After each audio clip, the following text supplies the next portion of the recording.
Gold, trusted gold buyers. మీరు తాకట్టు పెట్టిన బంగారాన్ని విడిపించి ఈ రోజు ఉన్న మార్కెట్ ధరకు కొనబడను.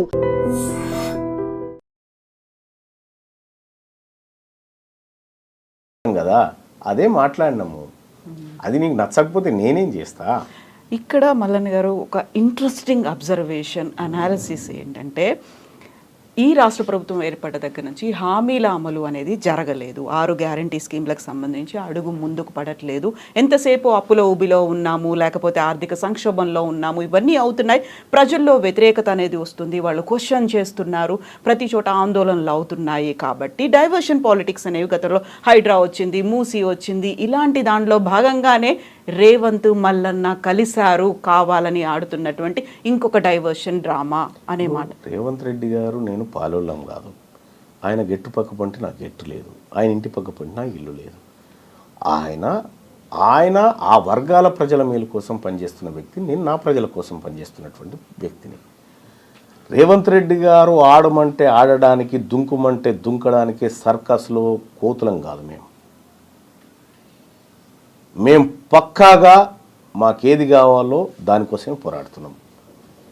సో రాష్ట్ర ప్రభుత్వానికి వచ్చిన వ్యతిరేకతను డైవర్ట్ చేయడం కోసం ముఖ్యమంత్రి గారు ఏమైనా చేస్తే చేసుకుంటుండొచ్చు, కానీ మేము పక్కా మా లైన్లోనే ఉన్నాము. మమ్మల్ని ఎవరో ఆడించాల్సిన అవసరం లేదు, ఆడిస్తే ఆడడానికి మేము సిద్ధంగా లేము. అయితే ఇప్పుడు మీరు ఏకైక ఎజెండా బీసీలకి సంబంధించి ముందుకు వెళ్ళాలి అనుకుంటున్నారు. దెన్ వాట్ అబౌట్ కాంగ్రెస్ ప్రభుత్వం ఇచ్చినటువంటి హామీలు అమలు? ప్రజలు ఎదురు చూస్తున్నారు, ఇంకా 4 ఏళ్ల పాటు పాలన కొనసాగాలి. దాని మీద పోరాటం మల్లన్న చేస్తాడా చేయరా? కరెక్ట్. ఇప్పుడు కేసీఆర్ గారి ప్రభుత్వం పైన 10 ఏళ్ల పాటు ఒక సుదీర్ఘ పోరాటం చేసి అనేక కేసులు, జైలు జీవితాలు, ఎన్నో ధ్వంసాలు విధ్వంసాలు ఎన్నో జరిగాయి. ఆ రోజు ఉన్నటువంటి ప్రతిపక్షము తన పాత్రను పకడ్బందీగా నిర్వహించి ఉంటే ఆ పని నేను చేయాల్సింది కాదు, ఆ పోరాటం అనేది నేను చేయాల్సింది కాదు. ఆ రోజు ప్రతిపక్షంలో ఉన్న రేవంత్ రెడ్డి గారు చేయాల్సిన పని. ఆయన చెద్దరు కప్పుకొని పడుకున్నాయాల.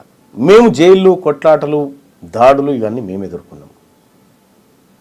మీరు చేయాల్సిన బాధ్యత, మీరు బాధ్యత నుంచి తప్పుకున్నప్పుడు ఆ పాత్రలో ఉన్నా నేను.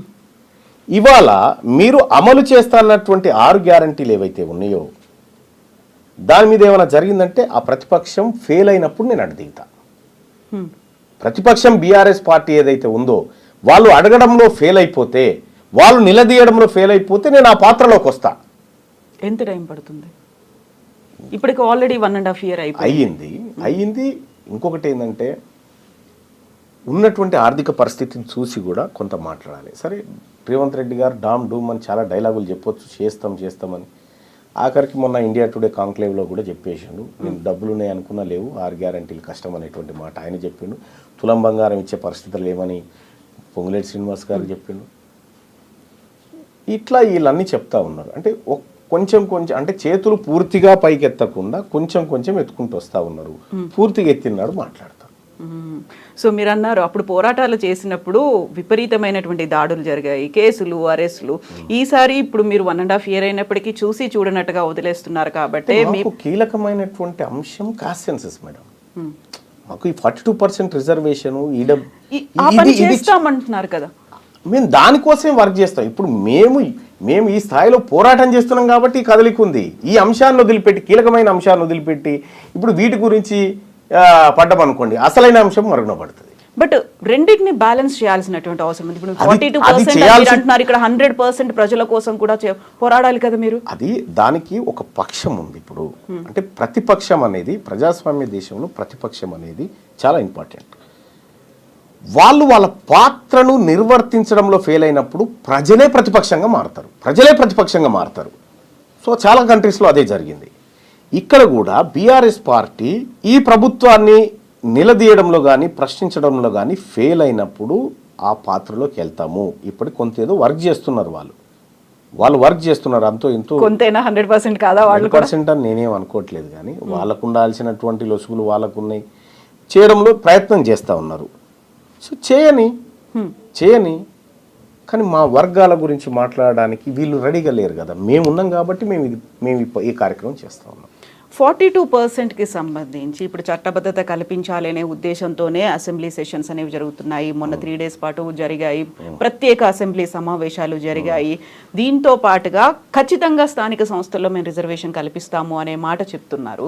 సో అది కాదని మీరు అనుకుంటున్నారా? అంటే ఒకటి, మనము చదువుకున్నటువంటి వ్యక్తులుగా ఎంతవరకు ఏది పోగలుగుతుంది అనేది చూడాలి. ఇప్పుడు ఈడబ్ల్యూఎస్ రిజర్వేషన్ అక్రమంగా తీసుకుంటున్నారనేటువంటిది ప్రపంచం అంతా తెలుసు. కోర్టులో కేసు కూడా ఉంది, కానీ ఆ కేసు విచారణకు రాదు. తమిళనాడులో 69% రిజర్వేషన్ బీసీలు పొందుతూ ఉన్నారు అని చెప్పి అక్కడో కేసు వేసినారు, కానీ ఆ కేసు ఎప్పుడు బెంచ్ మీదకి రాదు. ఇక్కడ కూడా 42% రిజర్వేషన్ ఏదైతే ఉందో ఈ రిజర్వేషను నీవు ఇచ్చేయి, చట్టం చేయి, వీఆర్ హ్యాపీ, మేము తీసుకుంటాం. అది కానీ తాత్కాలిక ఉపశమనమే. అది మీరు ఇక్కడ చట్టం చేసి అక్కడికి పంపించిన, కేంద్ర ప్రభుత్వానికి పంపించిన వాళ్ళు ఏదో ఒక లసుకు పెట్టి ఆపే ప్రయత్నం అయితే చేస్తారు. కానీ నీవు 42% సీట్లను ఈ వర్గాలకు టంచనగా ఇచ్చి ఆ వర్గాలను 42% మందిని తీసుకొచ్చి చట్టసభలో కూర్చునబెడితే నీ చిత్తశుద్ధి కరెక్ట్. మీకు రిజర్వేషన్ లేదు కాబట్టి మేము సీట్లు ఇవ్వమని చెప్పారు అనుకో, మీకు చిత్తశుద్ధి లేనట్టు. సో ఆ తర్వాత భారతీయ జనతా పార్టీ బీసీల ముంగట దోషిగా నిలబడుతుందా, ఎవరు నిలబడతారనేది సెకండరీ. కానీ నీ నుంచి జరగాల్సిన ప్రయత్నం అంతా జరగాల. ఈ ప్రజలకు కామారెడ్డిలో రాహుల్ గాంధీ గారు, రేవంత్ రెడ్డి గారు 42% రిజర్వేషన్ అమలు చేసి చూపిస్తాం, ఇది కాంగ్రెస్ పార్టీ నిబద్ధ. ఈ రేవంత్ రెడ్డి గారు ఈ మధ్యకాలంలో మోడీ గారి గురించి పాజిటివ్గా మాట్లాడుతున్నారు. మోడీ గారికి తెలంగాణ పట్ల ప్రేమ ఉంది, సాయం చేయాలనుకుంటున్నాడు ఆయన, నాకు ఆయన మనసులో మాట అర్థమైందని చెప్తా ఉన్నారు. సేమ్ ఈ 42% రిజర్వేషన్ బిల్ కూడా తీసుకుపోయి ఆయనకి ఇచ్చి ఆయన మనసు చూరగొని అది 42% రిజర్వేషన్ బిల్లు ఆడ ఆమోదించి 9th షెడ్యూల్లో పెట్టించి రా. లేకపోతే ఈ బీసీల పక్షాన నువ్వు నిరాహార దీక్ష చేయి జంతర్ మంతర్ కాడ. రేవంత్ రెడ్డికి తీన్మార్ మల్లన్న ఏం చేస్తాడు? ఇప్పుడు రాష్ట్రానికి మాత్రమే పరిమితం అవుతాడా? దేశవ్యాప్తంగా కూడా ఈ పోరాటం జరగాల్సినటువంటి అవసరం ఉందా? ఇది ఒక్క రాష్ట్రం పంచాయతీ కాదు. ఈ క్యాస్ట్ సెన్సస్ అనేది ఒక రాష్ట్రం పంచాయతీ కాదు, ఇది మొత్తం దేశం పంచాయతీ. ఈ దేశంలో రాహుల్ గాంధీ గారి ఆలోచన ఏదైతే ఉందో అది ఇంప్లిమెంట్ అయితే ఈ దేశం ఇంకా శరవేగంగా అభివృద్ధి చెందుతుంది. కాకపోతే మీరు ఇప్పుడు కాంగ్రెస్ పార్టీలో లేరు, మిమ్మల్ని సస్పెండ్ చేశారు. లేకపోయినప్పటికీ రాహుల్ గాంధీతో కలిసి పని చేస్తారా మీరు? ఆయన ఆలోచన నచ్చింది నాకు. రాహుల్ గాంధీ గారి ఆలోచనతో నేను ఎప్పుడు విభేదించలే. It's a great personality. ఆయన ఆలోచన ఇంప్లిమెంట్ కావాలని కోరుకుంటా ఉన్నా. ఇప్పుడు కాంగ్రెస్ పార్టీలో ఆయన ఆలోచన చాలా గొప్పగా ఉంది, నేను అతన్ని అభిమానిస్తా. ఇప్పుడు లాలూ ప్రసాద్ యాదవ్ ఉన్నాడు, మహిళా బిల్లులో బీసీల వాటా లేదని చెప్పి వ్యతిరేకించిన ఆయన్ని అభిమానిస్తాను నేను. వీళ్ళిద్దరు వేరే వేరే పార్టీ వాళ్ళు కావచ్చు, కానీ ఈ వర్గాల ప్రయోజనాన్ని కాంక్షించేటువంటి వ్యక్తులు ఏ పార్టీలో ఉన్నా మేము రెస్పెక్ట్ చేస్తాం. వాళ్ళతో కలిసి పనిచేస్తారు. ఎందుకు పనిచేస్తాం కదా. యాక్సెప్ట్ చేస్తారంటారా తీన్మార్ మల్లనని దేశవ్యాప్తంగా కాంగ్రెస్ పార్టీ అధిష్టానం? దేశవ్యాప్తం అని చెప్పట్లేదు, నేను దేశవ్యాప్తం అని చెప్పట్లేదు. నా పోరాటం ఈ తెలంగాణలో ఉన్నటువంటి బీసీలకు హక్కులు సాధించి పెట్టడం. ఇది జాతీయ స్థాయిలో అవసరం వచ్చినప్పుడు, ఇప్పుడు నేను ఢిల్లీకి పోతే ఆల్ ఇండియా ఓబీసీ ఎంపీస్ కానీ ఆల్ ఇండియా ఓబీసీ నాయకులం అందరం కూర్చొని మాట్లాడతాం అక్కడ. దేశవ్యాప్తంగా ఏం జరగాలి, మన పోరాటాలు ఎట్లుండాలనేది నా వర్గం నుంచి నేను పోయి మాట్లాడతాను అక్కడ. సో ఆ సందర్భంలో చాలామంది డిఎంకే వాళ్ళు కలుస్తారు, ఆర్జేడీ వాళ్ళు కలుస్తారు, ఎస్పీ వాళ్ళు కలుస్తారు, చాలామంది ఎంపీలు కలుస్తూ ఉంటారు. సో అక్కడ దేశవ్యాప్తంగా జరగాల్సినటువంటి అంశాల గురించి చర్చిస్తాం. కానీ అల్టిమేట్గా నేను ప్రారంభించినటువంటి ఈ పోరాటం ఏదైతే ఉందో ఇక్కడ ఈ వర్గాలకు మంచి చేయడం కోసం అక్కడ దేశవ్యాప్తంగా జరిగేటువంటి అంశాలను కూడా సరిచూసుకొని ముందుకు పోతాం. ఇక్కడ ఎవరెవరిని మీరు కలుపుకొని పోతారు? ఎవరితో కలిసిపోతారు మీరు? ఇక్కడ బీసీల శ్రేయస్సు కోరేటువంటి ప్రతి ఒక్కరితో కలిసిపోతాం. బీసీల్లో ఉన్నటువంటి ప్రతి నాయకుడితో, బీసీలో ఉన్నటువంటి ప్రతి సంఘంతో, ప్రతి ప్రొఫెసర్తో, ప్రతి ఉద్యమకారుడితో, అందరితో కలిసి ఈ ఉద్యమంలో ముందుకు తీసుకుపోతాం. ఎవరెవరి దగ్గర నుంచి రెస్పాన్స్ ఎలా వచ్చింది? కుల సంఘాల నుంచి విపరీతమైన రెస్పాన్స్. ఎక్కడికి పోయినా ఈసారి నవర్ నెవర్ అనేటువంటి విధంగా ఇవాళ బీసీ ప్రజల్లో వచ్చినటువంటి చైతన్యం అంతా ఇంత కాదు, చాలా విపరీతమైన చైతన్యం వచ్చింది. ఆ చైతన్యం మరో మలిదశ బీసీ ఉద్యమంగా మారబోతుంది. బీసీలు రాజ్యాధికారాన్ని అందుకోబోతున్నారు. మిమ్మల్ని సస్పెండ్ చేసిన అదే రోజు విహెచ్ ఇంట్లో ఆ కులానికి సంబంధించినటువంటి లీడర్లందరూ సమావేశం అవుతే ఆ వివరాలు అధిష్టానానికి తెలిసిన తర్వాత ఆయన్ని అడిగిన పరిస్థితి ఉంది. ఎంతమంది ఇలా పార్టీలకు అతీతంగా మీతో కలిసి వస్తారని మీరు అనుకుంటున్నారు? పార్టీలు అనేటి 2028 వరకు మీరు చూడండి, పార్టీల పెత్తనం తగ్గి ప్రజల పెత్తనం పెరుగుతుంది. ఈ పార్టీలైనా ఏడికి పోవాలి? బీఫామ్ తీసుకొని మళ్ళీ ప్రజల దగ్గరికి కదా రావాల్సింది. వీళ్ళందరూ కోరిక వేరే విధంగా ఉంటే నువ్వు బీఫామ్ తెచ్చుకొని ఏం చేస్తావు? అంత ఏకమవుతారా అందరూ? 100% అవుతారండి. ఆ డౌట్ బీసీలకు లేదా? డౌట్ ఏకమవుతున్నాం అనేటువంటి ఆనందం బీసీలలో ఉంది. ఏకమవుతున్నాం అనేటువంటి ఆనందం బీసీలలో ఉంటే కొంతమందికి సహజంగా వీళ్ళు ఏకమవు నచ్చినటువంటి వాళ్ళు ఏకమవుతారా, ఈ కలుస్తారా, వీళ్ళకి పంచాయతీ ఉందనేటువంటి వాళ్ళు సహజంగానే చేస్తారు. ఈ నేనులుగా చేసుకుంటూ వచ్చింది అది. ఇవాళ బీసీలమంతా ఏకమైనం కాబట్టే ఎమ్మెల్సీ ఎన్నికల్లో 25% మంది బీసీలను మా ఉద్యమం వైపు తిప్పి 5,200 ఓట్లు 24,000లో సంపాదించగలిగినాం. బీసీలమంతా ఒక్కటైనం కాబట్టే ఇవాళ 60,000 ఓట్లను అక్కడ కరీంనగర్ పట్టభద్రుల ఎమ్మెల్సీ ఎన్నికల్లో సాధించగలిగినాం. ఇలా బీసీల నుంచి ఆకాంక్ష వచ్చింది కాబట్టే 5 ఎమ్మెల్సీ స్థానాల్లో 3 అనివార్యంగా బీసీలకు ఇవ్వాల్సినటువంటి పరిస్థితి క్రియేట్ చేయగలిగినాం. మీరు చెప్పినటువంటి ఆ 3 ఏళ్ల కాలం సరిపోతుందంటారా? సరిపోతుందండి, సరిపోతుంది. ఒకప్పుడు మనకు ఢిల్లీ ఎర్రకోట మీద జెండా ఎగిరేస్తే 3 రోజులకు మనకు ఇక్కడికి అది మెయిల్ ద్వారా వచ్చి ఆ ఫోటో పత్రికల్లో ముద్రించి 3 రోజులు పట్టేది. ఇవాళ వాట్సాప్, ఇవాళ సోషల్ మీడియా, ఇవాళ అవేర్నెస్ చేసుకోవడానికి అరక్షణంలో ఈ తెలంగాణ రాష్ట్రంతో కనెక్ట్ కావచ్చు. అటువంటి టెక్నాలజీ ఉన్నటువంటి ఈ రోజుల్లో ఖచ్చితంగా 3 ఏళ్ళు కూడా ఎక్కువే. ఇప్పుడు ఇంతమంది సీనియర్ లీడర్లు ఉన్నారు, బీసీలకు సంబంధించి కుల సంఘాల నేతలు ఉన్నారు, ఇంతమంది. తీన్మార్ మల్లన్న ఒక యువకుడు, వాళ్ళందరికంటే చిన్నవాడు, రాజకీయాల్లోకి కొత్తగా వచ్చిన వాడు అనుకోవచ్చు. సో సపోర్ట్ చేస్తారా, కలిసి వస్తారా మీతో? ఇప్పుడు బిర్సా ముండా అని ఒక ఆదివాసీ యుద్ధ వీరుడు ఉన్నాడు. 21 ఏళ్ళకి అతన్ని చంపేశారు. కానీ వాళ్ళ బిర్సా ముండా చనిపోయి కొన్ని దశాబ్దాలు అవుతా ఉంది. ఆ యోధుడి పోరాటాన్ని స్మరించుకుంటూ ఆ జాతులన్నీ నివాళులర్పించి ఇవాళ భారతదేశమే, భారత ప్రభుత్వమే ఆయన గుర్తింపునిచ్చి కార్యక్రమం చేస్తూ ఉంది. ఏజ్ ఏందండి నాకు అర్థం కాదు. నువ్వు మంచి చేయడానికి ఏజ్ కాదు కావాల్సింది, మంచి చేయడానికి సంకల్పం కావాలి, మంచి చేయడానికి నీకు ఆలోచన కావాలా. ఏజ్తో సంబంధం లేదండి. వాళ్ళ దీవెనలన్నీ ఉన్నాయా మీకు? 100%. వాళ్ళంతా మా పెద్దవాళ్ళు, మా జాతుల కోసం వివిధ స్థాయిలో పోరాటం చేసినటువంటి బీసీ నాయకత్వం అంతా ఉంది. వాళ్ళందరి ఆశీస్సులు ఉన్నాయి. వాళ్ళందరి ప్రేమ అభిమానాల వల్లనే వాళ్ళ ఆలోచన మేరకే ముందుకు పోతా ఉన్నాం మేమంతా.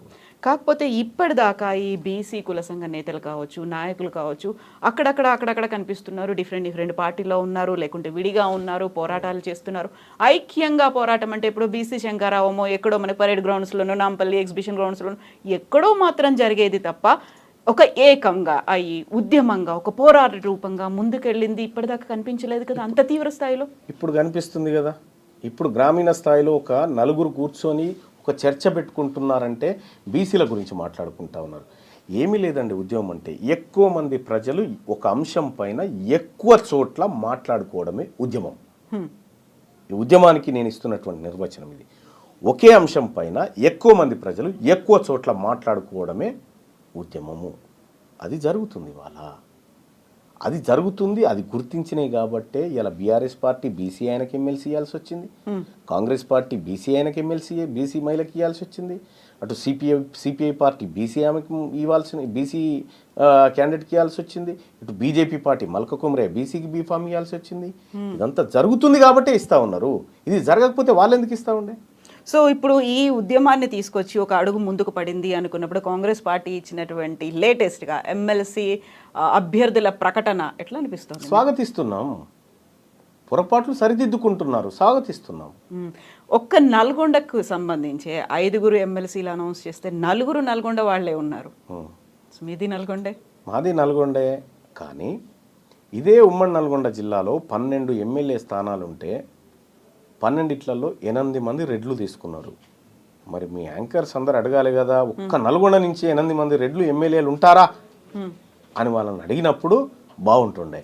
ఇవాళ ఈ నల్గొండ జిల్లా బిడ్డలకు, పోరాటం చేసినటువంటి బిడ్డలకు కొంత అవకాశాలు దొరుకుతున్నప్పుడు కొద్దిగా స్వాగతించాలి అందరూ కూడా. సో గతంలో ఇలాంటి పోరాటాలు నల్గొండకు సంబంధించి అద్దంకి దయాకర్ కూడా చేసిండ్రు. ఆ తర్వాత చాలా కాలం ఆయన ఎదురు చూసిండు. ప్రతిసారి నిరాశే, ఆయన ఒక్కోసారి ఏడ్చినటువంటి సంఘటనలు కూడా ఉన్నాయి. ఇప్పుడు అల్టిమేట్గా ఆయనకు అభ్యర్థిగా అనౌన్స్ చేసింది. హ్యాపీ ఫీల్ అవుతున్నారా? సాటిస్ఫైడ్?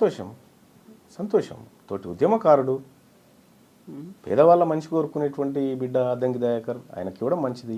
ఇంకో డిమాండ్ కూడా ఐటమ్స్ చేస్తూ ఉన్నా, మా బిడ్డ, మా వర్గాల బిడ్డ విజయశాంతికి ఎమ్మెల్సీయే కాదు మంత్రివర్గంలో తీసుకొని హోమ్ మినిస్టర్ ఇస్తే కూడా మాకు మంచిది. అయితే ఆమె ఇంతకాలం ఎక్కడుంది? అసలు కనిపించలేదు. ఆమెకి సడన్ గా పాపప్ అయ్యారు, పేరు వచ్చింది, ఆయన క్యాండిడేట్ గా అనౌన్స్ చేశారు అనేటువంటి వాదన కాంగ్రెస్ లోనే వినిపిస్తోంది. ఒక విషయం చెప్తా ఉన్నా, విజయశాంతి గారు కనిపించకుండా పోయారు. ఆమె పోరాటం చేసినప్పుడు ఎక్కడున్నారండి? ఆమె తల్లి తెలంగాణ పార్టీ పెట్టి తెలంగాణ కోసం ఉద్యమాన్ని నిర్మించాలనుకుంది. ఆ తర్వాత తన పార్టీ పోయినా పర్వాలేదు, రాష్ట్రం వస్తే చాలని చెప్పి ఆ పార్టీని తీసుకుపోయి టీఆర్ఎస్ పార్టీలో విలీనం చేసి ఎంపీగా గెలిచి పార్లమెంట్లో మహిళా సింహం లెక్క నిలబడి బిల్లు పాస్ చేయించినటువంటి బిడ్డ విజయశాంతి. అవన్నీ గుర్తుకు రావా? ఆమె ఏం చేసిందంటే ముఖ్యమంత్రి కావడానికి అర్హత ఉన్నటువంటి బిడ్డ ఆమె. తెలంగాణ రాష్ట్రానికి ముఖ్యమంత్రి కావడానికి అర్హతలున్న బిడ్డ విజయశాంతి. అయితే ఇంతకాలం ఎందుకు కనిపించలేదు? అంటీ ముట్టన్నట్టుగా ఉన్నారు పార్టీ వ్యవహారాలు, లేకపోతే అస్త్ర సన్యాసం చేశారేమో అనేటువంటి ఒక డౌట్ కూడా వచ్చింది. నెవర్. ఆమె త్యాగం చేసింది. మెదక్ ఎంపీ సీటును అడిగింది. అధిష్టానం ఆమెను ఒప్పించి ఆమెను క్యాంపెయినింగ్కు దింపి ఆమె సేవలను అధిష్టానం తీసుకుంది. ఆ సమయంలో మీకు ఎమ్మెల్సీ ఇస్తాం అని చెప్పి ఆమె చెప్పడంతో ఆమె క్యాంపెయినింగ్ చేసి ఆమె ప్రయత్నం ఆమె చేసి ఇవాళ ఎమ్మెల్సీ తీసుకుంటుంది. ఎమ్మెల్సీ మాత్రమే కాదు, మా జాతుల బిడ్డ కాబట్టి చెప్తా ఉన్నాం, ముఖ్యమంత్రి పదవికి అర్హురాలు. మినిమం మంత్రి పదవన్నా ఇప్పుడు ఆమెకి ఇవ్వాలి.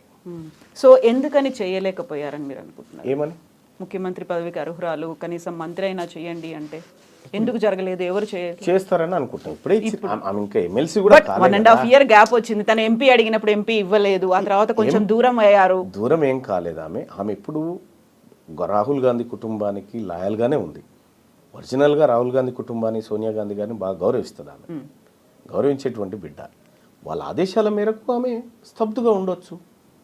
ఇప్పుడు అందరూ కలిసి రావాలి అనుకున్నప్పుడు పార్టీలు ఏం చేస్తున్నాయి? బీఆర్ఎస్ పార్టీ చిత్తశుద్ధి ఏంటి బీసీకి సంబంధించి అనుకున్నప్పుడు అక్కడ అందరూ కలిసి కూర్చొని మాట్లాడుకోవడం, కుల సంఘాల పెద్దల్ని పిలవడం అనేది వెరీ ఫస్ట్ పర్సన్ కవిత పిలిచారు. తనకు కావాల్సినటువంటి డీటెయిల్స్ అన్ని కులగణనకి సంబంధించి ఇచ్చారు. మీరు అడుగుతున్నారు ఎవరేం చేశారు అనేది.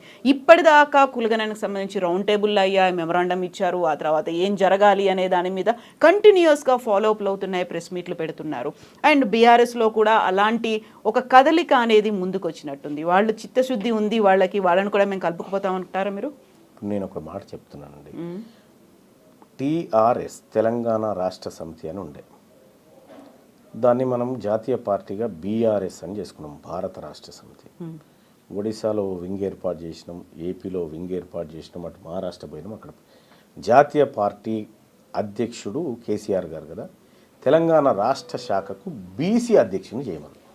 ఇప్పుడు బీసీ వాదం డెవలప్ అయింది. బీసీలంతా ఉద్యమంలోకి దిగుతూ ఉన్నారు, బీసీలు వాటా కావాలంటా ఉన్నారు కాబట్టి బీసీ అంటున్నామేమో. కానీ నిజంగా చిత్తశుద్ధి ఉంటే మీ జాతీయ పార్టీకి రాష్ట్ర అధ్యక్షుడిని బీసీని పెట్టండి. సో తీర్మాన్ మల్లన్న బోల్డని డిమాండ్స్ చేస్తున్నారు. డిమాండ్ అది. ఇప్పుడు పర్టికులర్గా మనం తీర్మాన్ మల్లన్నకి సంబంధించి మాట్లాడుకుంటే పర్సనల్గా ఏ పార్టీలో చేరుతున్నారు? నిజంగా పార్టీ పెడతారా? తీర్మాన్ మల్లన్న వెనకాల ఎవరున్నారు? ఎవరిని కలుపుకొని మీరు ముందుకెళ్తున్నారు? ఎంతమంది మేధావులు మీతో ఉన్నారు? ఇప్పుడు నా సస్పెన్షన్ తర్వాత మీడియా విపరీతంగా జనసేన పార్టీ అధ్యక్షుడు అవుతున్నాడు మల్లన్న అని, తెలుగుదేశం పార్టీ అధ్యక్షుడు అవుతున్నాడు మల్లన్న అని, సొంత పార్టీ పెడుతున్నాడు మల్లన్న అని, బీజేపీలో చేరుతున్నాడు మల్లన్న అని, మీ వెనకాల బీఆర్ఎస్ పార్టీ కూడా ఉంది, వాళ్ళు కూడా ఫోన్లు చేస్తున్నారు అనేది విషయం ఏంటంటే ఈ అన్ని వాళ్ళు అనుకున్నటువంటి అంశాలు. నేను మొన్న సోమాజిగూడ ప్రెస్ క్లబ్లో మీటింగ్ పెట్టిన పిదప చెప్పిన క్లియర్గా, నేను బీసీ ఉద్యమాన్ని నిర్మించేది ఉంది, బీసీల్లో మరింత చైతన్యవంతం చేసి వాళ్ళని కథన రంగంలోకి తీసుకొచ్చేటువంటి పని ఉంది. నేను ఏ పార్టీలో చేరడానికి ఈ కార్యక్రమాలు చేయట్లేదు, ఏ పార్టీలో చేరనిప్పట్లు అని చెప్పిన. పార్టీ పెడుతున్నారా? పార్టీ ఇప్పుడు కాంగ్రెస్ పార్టీ బీసీ ముఖ్యమంత్రిని చేస్తాను ముందుకొచ్చి, బీఆర్ఎస్ పార్టీ బీసీ ముఖ్యమంత్రి అని ముందుకొచ్చి, బీజేపీ పార్టీ బీసీ ముఖ్యమంత్రి అని ముందుకొచ్చి ఇక మేమే చేస్తున్నాం కదా అనేటువంటి మాట చెప్తే ఆలోచిస్తాం. లేదు మేము ఈ పార్టీలు ఉన్నది మమ్మల్ని సీఎం చేసుకోవడానికి, బీసీలారా మీ పార్టీ మీరు పెట్టుకోరని చెప్పి వీళ్ళు ఒక అనివార్యత క్రియేట్ చేస్తే అప్పుడు ఆలోచిస్తాం. సో ఇంత పెద్ద ఎత్తున ఉద్యమం 3 ఏళ్ల పాటు జరగాల్సినటువంటి పోరాటం అంతా చేయడానికి ఆర్థిక బలం, అంగబలం అనేది ఉండాలి. తీన్మార్ మల్లన్నకు ఉందా అదంతా? మీరు చేసే పని నిజాయితీ నీతితో కూడుకున్నదైతే అన్నీ వస్తాయి. ఈ ప్రజల నుంచి మద్దతుతో పాటు అన్నీ వస్తాయి. మీ పోరాటంలో నిజం, ధర్మం ఉంటే సహకరించే ప్రజలు లక్షలాది మంది ఉంటారు. కేవలం ప్రజల సహకారం సరిపోతుందా? నాయకులు, పారిశ్రామికవేత్తలు వీళ్ళందరూ ఎవరన్నారండి? వాళ్ళ కాడ ఏముందండి?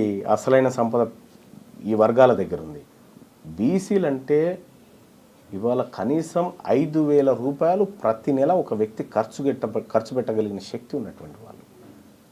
2 కోట్ల మంది బీసీలు ఒక నెలలో 5,500 రూపాయలు ఖర్చు చేస్తే 10,000 కోట్ల రూపాయలు ఎకానమీకి జమ చేసేటువంటి శక్తి బీసీల దగ్గర ఉంది. ఒక ఏడాదికి 1,20,000 కోట్ల రూపాయలు ఎకానమీకి జమ చేసే శక్తి వీళ్ళ దగ్గర ఉంది. అంతకు మించిన శక్తి ఏముంది? ఇంకా అది కాకుండా ఇంకా వీళ్ళ దగ్గర ఏముంది? కాకపోతే మల్లన్న గారు, ఇప్పుడు మీరు చేసినటువంటి అబ్జర్వేషన్ కావచ్చు, ఇన్నేళ్ల పాటు కనిపించినటువంటి ఎక్స్పీరియన్స్ కావచ్చు, ఇవన్నీ చూసిన తర్వాత ప్రజలు మేము నాయకులు అవ్వాలని కోరుకుంటున్నారా? అప్పటిదాకా ఉన్నటువంటి పారిశ్రామికవేత్తలో, అధికారంలో ఉన్న మంత్రులో, లేకపోతే అధికారులో వాళ్ళంతటి వాళ్ళే మేము నాయకులుగా ఎమర్జ్ అవ్వాలని కోరుకుంటున్నారా? మీ అబ్జర్వేషన్ ఏంటి? ఈ కదలిక అనేది సామాన్య ప్రజల్లో కూడా కనిపించిందా? ఎస్, కనిపించిందండి. బీసీలో బహుశా నా ఫోన్లో ఉన్నది. ఒక ఆర్టీసీ బస్ ఎక్కిండ్రు ఒక ఆయన. ఆర్టీసీ బస్ ఎక్కి మిగతా ప్రజల్ని వీడియో తీసి అడుగుతున్నారు, అమ్మా మీకు తీన్మార్ మల్లన్న తెలుసా అంటే,